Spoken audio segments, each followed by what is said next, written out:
But since I've started to write the books, I've found identical disappearances that match our profile points going back hundreds of years. So no, this isn't a local issue, and this is not just a recent issue. About 2 weeks ago, I got an email from a woman who lost her husband in France hiking, and it's an exact profile match. Now, I never heard about this case. And again, it may be a language issue. Maybe search and rescue doesn't get the publicity. Somebody goes lost in the mountains, no big deal, and it doesn't get the worldwide publicity that it does.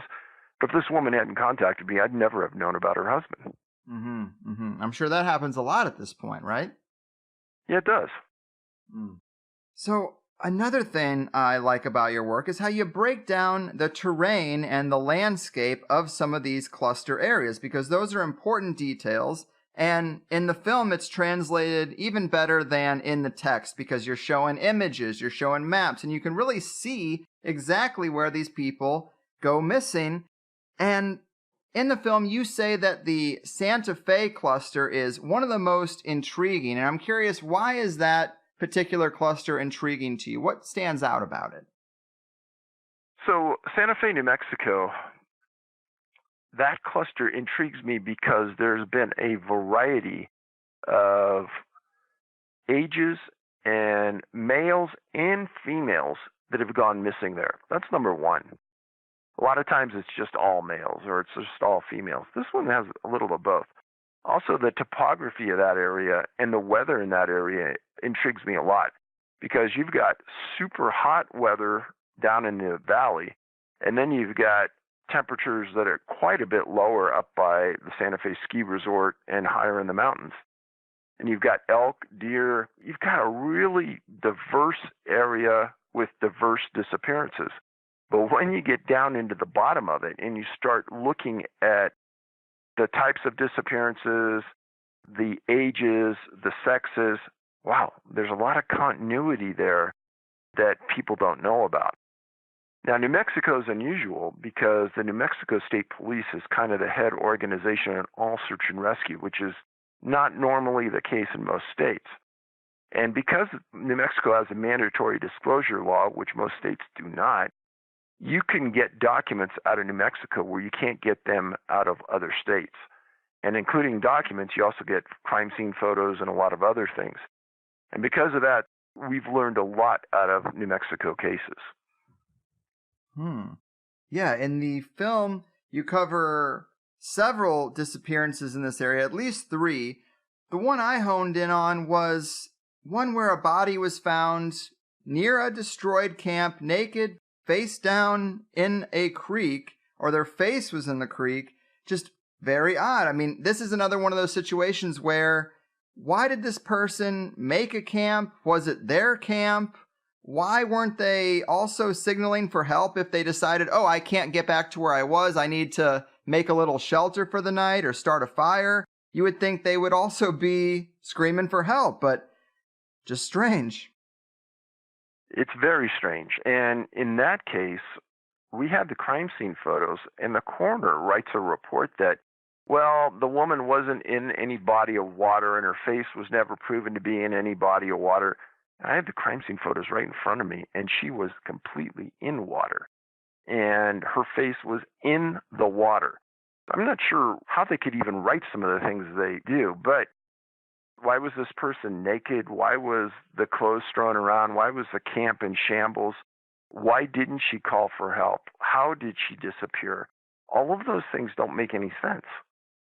Right, and when you see the actual photo in the film, it's definitely eerie, and we're not talking about drowning types of water. We're talking about just a few inches of water.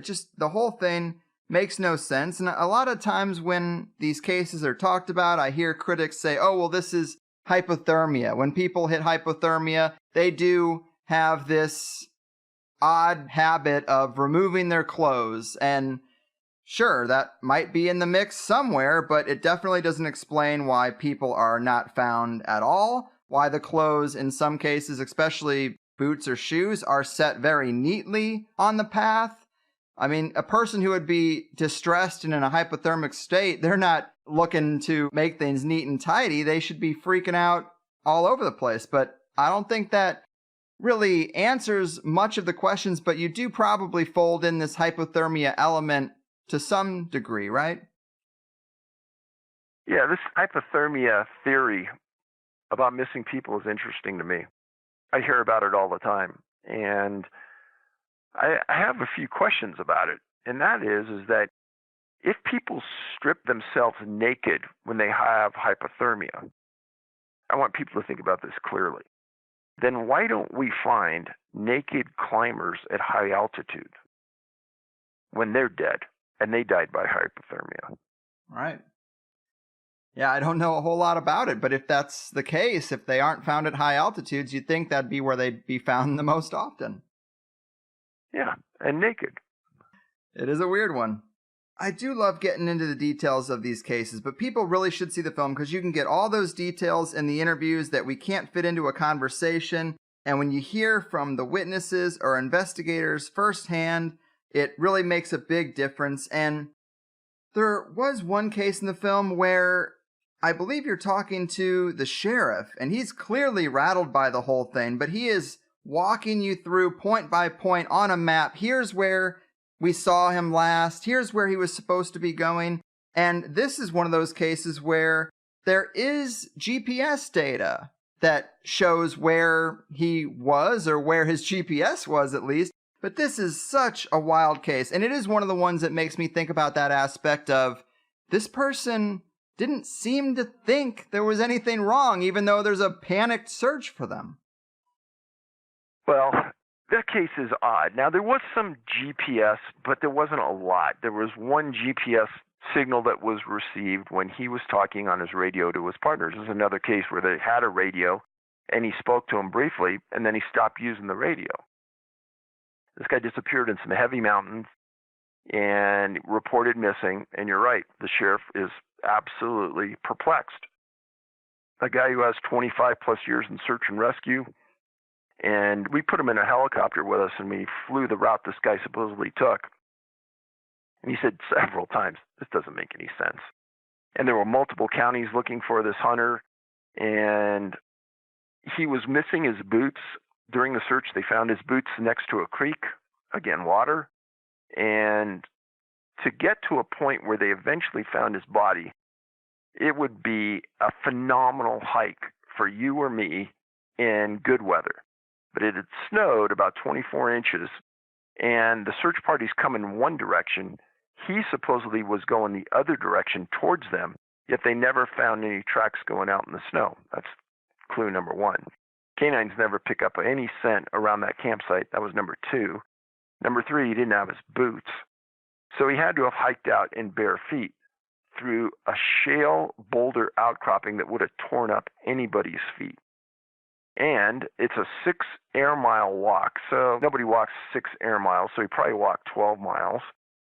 And then nobody can find him, even though they find his backpack and they found some other things of his in that area. In the backpack, they found some food, some water, a firearm, a pistol that was loaded. He never used it. And then months and months later, they found his remains somewhat near the backpack, but not real close. And they could never determine the cause of death. They could never determine how he made that trip. They never could determine why he didn't use the walkie-talkie or his firearm to signal for help. That case perplexed so many people. This body was found just on the outskirts of a giant ranch in these mountains. And the people who owned the ranch, they were absolutely, completely perplexed. They could not figure out what happened, why this person acted the way they did, nothing. It was bizarre. Mm-hmm. And you mentioned they found his remains. If I'm not mistaken, they didn't find everything. I think they found his skull under a tree, a pelvis bone partially buried somewhere else. Never found his feet because you asked a question about the boots, and that's just crazy. I mean, he was dismantled somehow. It's hard to say what happened, and they couldn't give an adequate explanation what happened to his body, but when I asked them if they found any socks or shoes or, anything to suggest that maybe he got there on his own, and they said, no, we didn't even find any feet. Yeah, and you mentioned that backpack. It was set against a tree with his wallet, ID, snacks in it, his gun. It was like very neatly laid out. And this is the case that is really just my favorite that I just digested over and over. They, during the search, did find a cup and an open energy drink, like sitting out on a stump where someone would just kind of take a rest period. And from that area, you can clearly see the buildings below. You can see civilization. So if you're there and you're lost, you don't have a hard time navigating back to where you were. And that's one of those mysterious details of like, did this person even realize there was a problem? And the weirdest part about that is, let's say you're on your last 5 ounces of energy and you just didn't have the ability to climb down that hill. You've got your pistol right there. Fire off a few rounds, and those ranchers are going to know, well, nobody should be in that area. Let's go see what's going on. Mm-hmm. Man.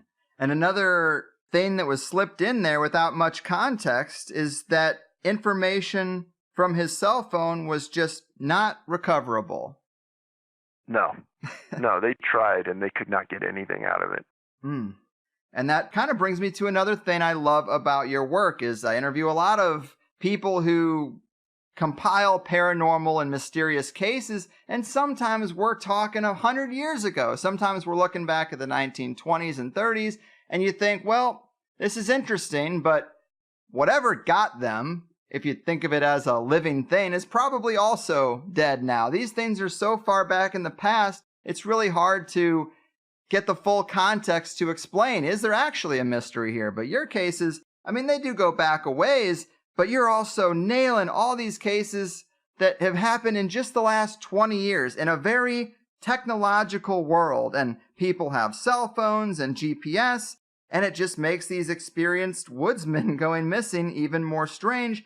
Do you get a lot of electromagnetic odd behavior with technological devices in these more recent cases? You know, it's strange that I don't look for it, but when you follow the technology path and you understand what it can give you from an investigator's viewpoint, you have to go down that road. And if there was an easy answer, I probably wouldn't even be presenting the case because they would have found the guy or there would have been an easy answer as to what happened. But it's those cases where you go down the technology path and there are no answers, or there's no data and there's no answer for no data, and there's no reason why the guy wouldn't use his radio or his phone or whatever it was.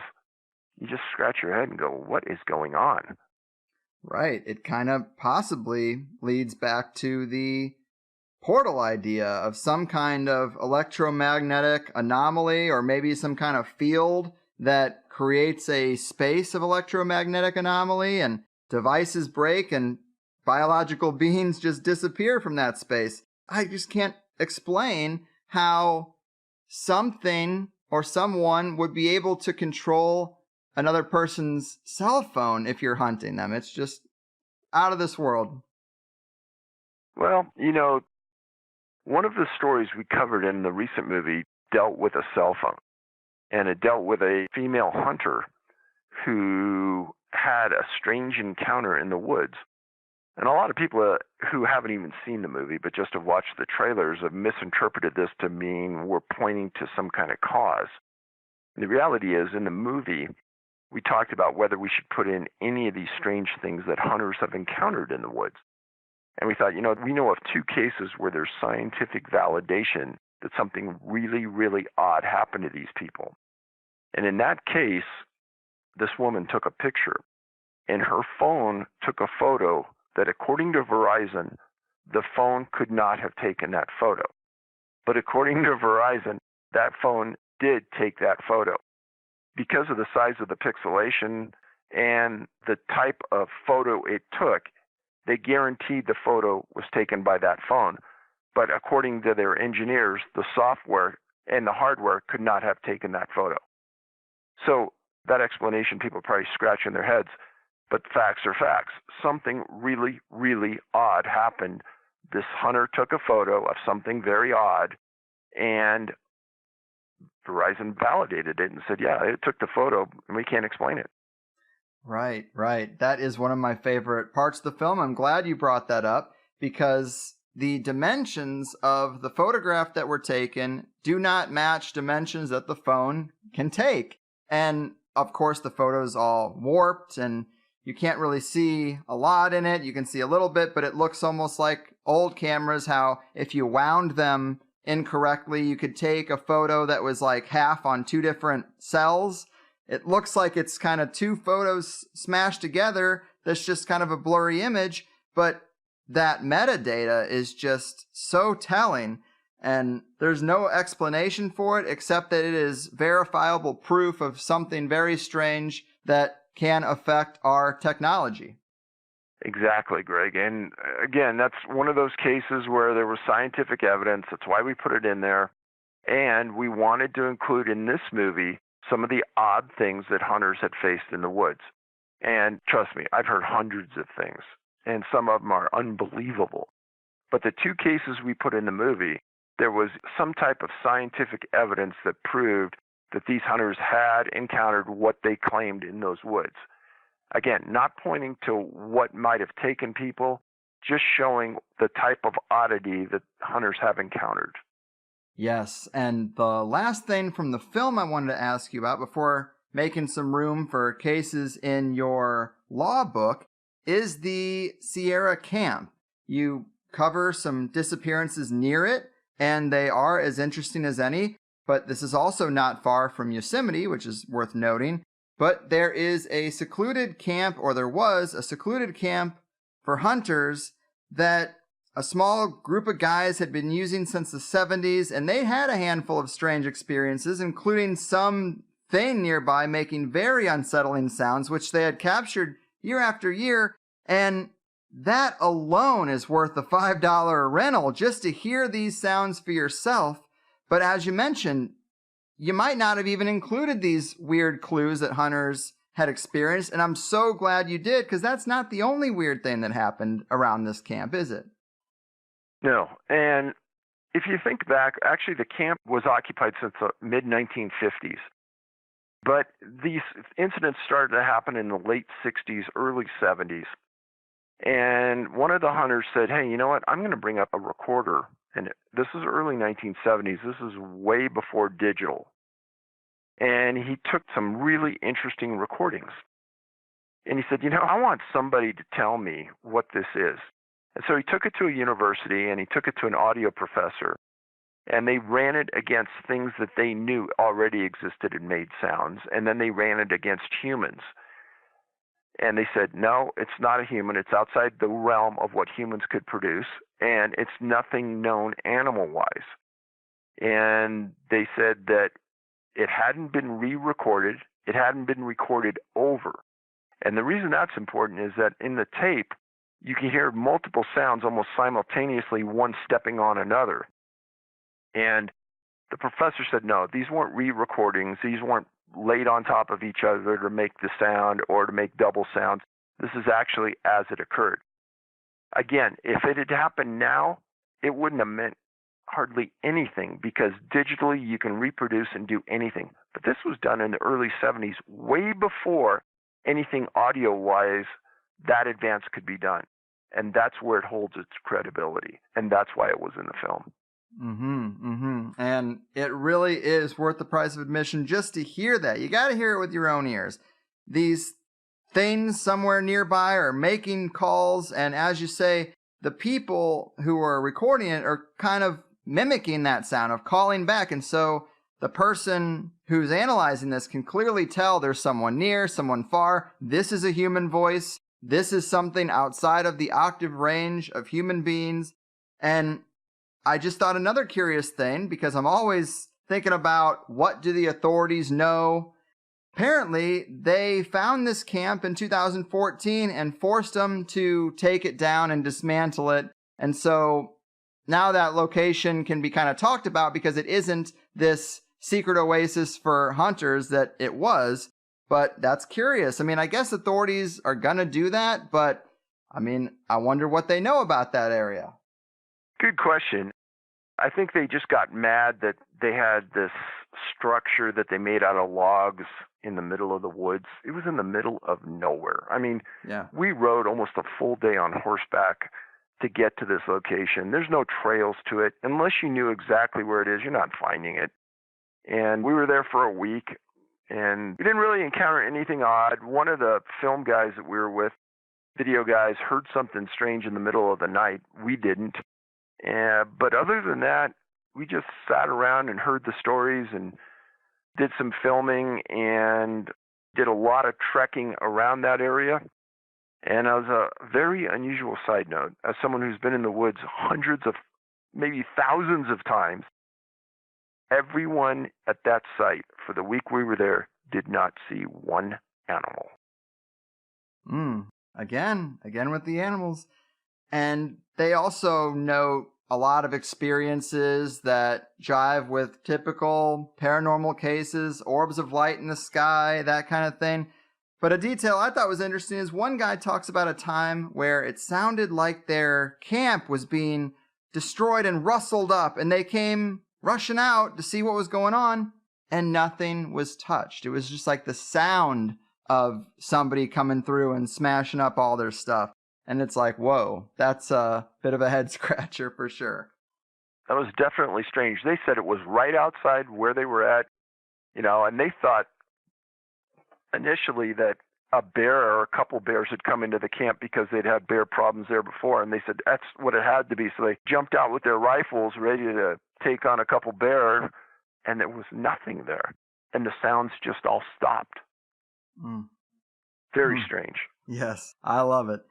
And so let's pivot over to your land, air, and water book and try to talk about some cases there that I'd pulled out. Again, so many. There's no way you can talk about them all in an interview, but for old time's sake, I thought you could tell us about the Bill Hanks case, because he is one of these children that went missing, only 5 years old, here in California. What's his story?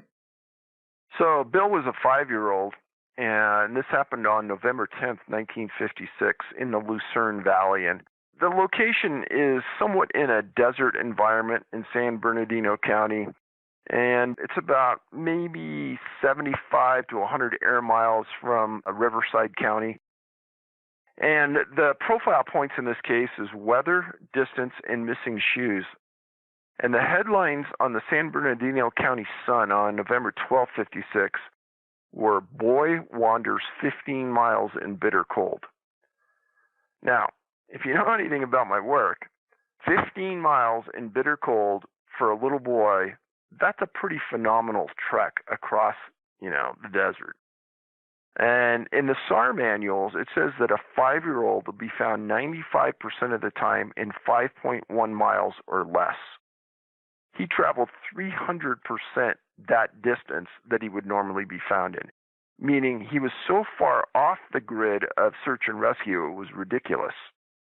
Now, those search and rescue guidelines are based on behavior that they've tracked through thousands of cases in the past. So this is really, really an odd case. Now, the boy was spending his weekend with his grandparents. Now, this is an oddity in itself in that I write that many times kids, young children, disappear in the presence of relatives, not necessarily in the presence of parents. So this is, again, grandparents. And he was taken to the family mine outside of Lucerne Valley, or about 15 air miles north of Big Bear Lake. Well, somehow or another, the boy got out of sight for a few seconds. And they started calling for him and looking for him, and they couldn't find him. Now, the area he disappeared is not really big hills. It's more rolling hills. Well, the grandparents called search and rescue, and all of the search and rescue teams built a series of large bonfires on the high plateaus in the area and got on their speakerphones on their cars calling for the boy. 24 hours passed, there were no sightings. That night, it got below freezing in the valley, so they were worried that the boy may not survive. Now, at 9 a.m. the following morning, after about 24 hours, the San Bernardino County Sheriff found the boy 15 miles from the mine where he was last seen. He was without shoes, and he was sitting on the side of a small trail. He complained that he was hungry. He didn't have any serious injuries. He had no hypothermia. Now, you have to think about this rationally. Most young kids, when they're out and it gets dark, do something that maybe an adult wouldn't do. They get tired and they lay down and they sleep. So let's think about this. The boy's gone through the night. He's 5 years old. He's been walking a while. What's he going to do? He's going to lay down and sleep. Most kids sleep 8, 9, 10 hours. That would leave him a minimal amount of time to travel 15 miles. So, if he traveled 15 miles in 15 hours without food and water, is that reasonable for a 5-year-old? Not at all. Man. And I picked this one out because the kid was found alive, but of course you have to look at this old report from the 50s. I'm sure there's no details about what he said he was doing, or you would have included him. Do you have any indication that this person is still alive, perhaps, or anything like that? None. It's possible. I mean, at 56, he's 5, so right now he's about 68 years old. So it's possible he's alive. You have to look at the name, and it's not a real uncommon name, and that makes it difficult to sometimes track people. Especially since, this is in the 50s, people move around the U.S., so it makes it even more difficult to find somebody. But we did something like that in the first movie. We found a boy that Les Stroud's Survivor Man tried to replicate his path back in the 50s, and we found him up in Oregon and did interview him and interviewed his mom, and the boy said he had no recollection of the incident. And he said, my mom talks to me about it, but no, I don't remember what happened to me. That's so common. You'd think this would be the most traumatic and implanted memory a person would have the night they went missing, and thankfully were found the next day, but oddly they just don't have those memories. The mind does a great thing to us is when we have tragic events happen to us, and sometimes the greatest stress in our lives, our mind has a way of masking that so we don't have to center our life on it. And you mentioned the weather in this case. That is one of the profile points, odd weather that seems to just roll in as someone goes missing or as the search is being conducted. And it just makes me wonder what could control the weather. Of course, the weather is affected somewhat electromagnetically with potentially some kind of fields or energy could manipulate a cloud system with fog or rain, perhaps, but it seems like something is intentionally taking people and then saying, hey, we don't want you to look for them, so we're going to roll in a fog or we're going to roll in a storm just to confuse you and set you back even further. And it's like, well, what could do that? Great questions, but at some level, mankind has been manipulating weather for years. I mean, even at the most minute level, we seed clouds to get rain. And that's been happening since the 50s. But, I mean, there's a lot of things online about us being able to manipulate weather at a higher level. I really don't have an answer for that. Right. It's in the mix of possibilities, especially technologically. So you think if we can do it somewhat, something else could probably do it better than we can. But it is just such a mystery. And another case that I pulled out of your land section was Jacob Beetler. He was 20 years old, experienced with the landscape, and this was just in 2016. And it has a few details that stand out, but maybe you could break it down for the people if you'd be so kind. Yeah, Jacob's case bothered me greatly. I know that area he went missing in, which was near Elko, Nevada. He was 20 years old, in really good shape. Fairly recent case, July of 2016. Raised in a small town called Spring Creek, about 3 miles southeast of Elko. Elko's kind of in that area of Nevada between Reno and Utah. Graduated from a local high school, played the piano, played youth soccer, and worshiped at a local mountain Bible college. Well-rounded kid. His primary sport was archery hunting. And he liked to go into the mountains prior to the season and scout for locations of deer and elk. Well, on July 26th, he told his family he'd be getting up at about 5 a.m. and make a drive to the Ruby Mountains to scout for deer and elk. And he told his dad that he'd be back that night. It was only about a 12-mile drive to the mountains. He had hunted him many, many times in the past, so it wasn't a big deal. Well, on July 27th, there was perfect weather. He made the drive. He was wearing camouflage clothing and went into the mountains on a trail. He did see a hiker, and they had a short conversation, and that was the last confirmed sighting of Jacob alive. That night, he didn't return. His parents got really nervous because he was never late. He was always on time. So the following morning of July 28th, they called the Elko sheriff and reported their son is missing. Well, the sheriff called the Nevada Division of Forestry, U.S. Navy, National Guard, and all of these planes and helicopters flew grid patterns through the middle of those mountains looking for him. Well, he did have a cell phone on him.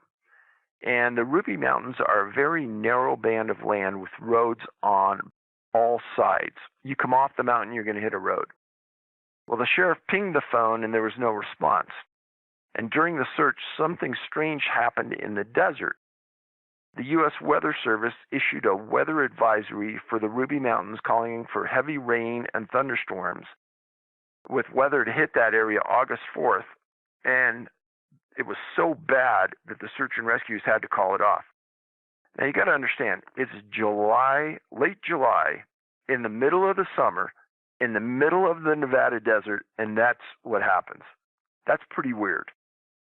Now, dozens of search and rescue members with trained canines spent 2 weeks looking for Jacob, never picked up a trail. On August 8th, the sheriff stated that the SAR efforts would be scaled back. He stated that they had covered every possible area and they couldn't find the young man. Now, nothing happened on this until August 14th when other archery hunters found Jacob's boots, wallet, and clothing scattered on the side of a hill and in a crevice. And the area was described as cliffy. Search and rescue teams entered the area, and 200 yards from the clothing, they located Jacob's body.